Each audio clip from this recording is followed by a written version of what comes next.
այն ինչ որ այսօր մենք Ադրբեջանի հետ ունենք, դա շարունակական զիջումների հետևանքով հրադադարը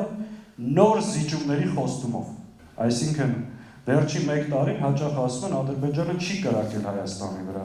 բայց այդ 1 տարվա ընթացքում եւս տեղի են ունեցել հանձնումներ ու ամենակարևորը խոստացել է, որ օգնեք վերընտրվեմ, կրկին շարունակելու եմ հանձնել։ Մենք հաճախ ասում ենք, որ Ալիևը Նիկոլ Փաշինյանի նախընտրական շտաբի պետն է, որը այս ընթացքում ցորեն է ուղարկել, բենզին է ուղարկել, վաղ ամիսօր նոր նվիրատվություններ անելու, կաշառքը բաժանելու, որպեսզի օգնի այս ԿՊ-ական իշխանությունը վերարտադրվի եւ շարունակի հանձնել։ Ինքը խաղաղության հետ կապ չունի։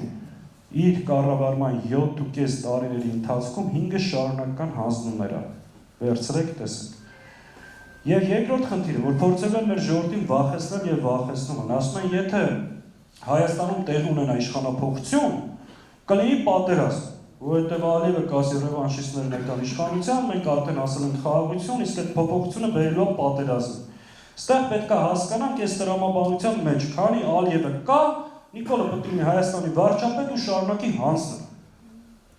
Իրականում, եթե մենք ուզում ենք հասնել կայունության, անվտանգության, Հայաստանի տարածքային ամբողջականության եւ ինքնիշխանության պահպանության, իշխանափոխությունը կենսական անհրաժեշտություն։